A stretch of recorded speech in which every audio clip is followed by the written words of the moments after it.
Was ist dir mein Stieb? Verschiedene Unterschieden, Feindschaften sind heraufgekommen zwischen uns. Erst habe ich gemeint, als wir können es stamm ausreden wie gehörige Menschen. Aber anstatt habe ich darauf gerissen den Kopf für Mr.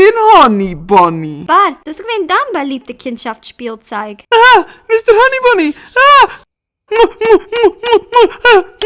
Bart, sei still. Geistdampfen, du. Es ist ein freies Land, die geifen du. Das mach ich ganz Zeichel. Ich weiß, die bist, aber was bin ich? Pizza! Bezeig dir, aber auf meinem Weg heraus gehe ich kein Azoi.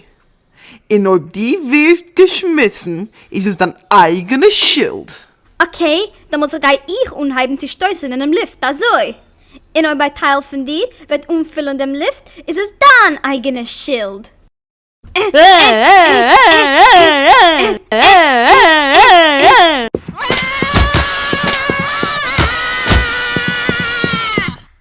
Ich soll besser gehen aufpassen drauf.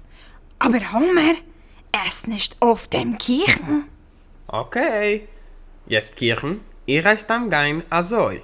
Rup, rup, rup. Und ob du wirst aufgegessen, ist es dein eigenes Schild. Rup, rup, rup, rup.